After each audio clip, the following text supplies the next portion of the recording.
Hello అందరికీ. ఈరోజు నువ్వుల లడ్డు కోసం బెల్లం తీసుకొని అందులో కొన్ని నీళ్లు వేసి అలా మరిగించాలి.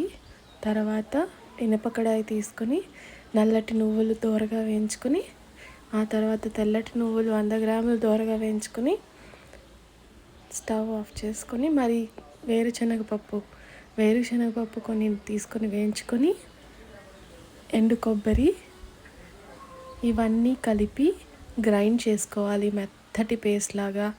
వాయిస్ ఓవర్ కోసం చాలామంది అడిగారు కదండి, ఇప్పుడు చేస్తున్నాను. తర్వాత బెల్లం పాకం బాగా పట్టేసిన తర్వాత చల్లార్చుకొని ఆ పాకంలోకి ఇప్పుడు మిక్సీకి వేసుకున్న వంటి పిండిని, మరి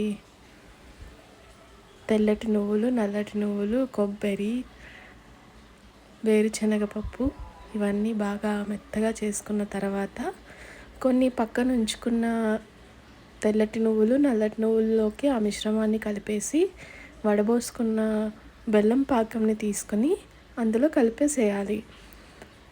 కాస్త చల్లారిన తర్వాత మన అరచేతులతో కలిపి ఉంటలు కడితే అబ్బా చెప్పలేమండి, చాలా బాగుంటాయి. ఈ హెల్దీ స్వీట్ని అందరూ తప్పకుండా ట్రై చేయండి.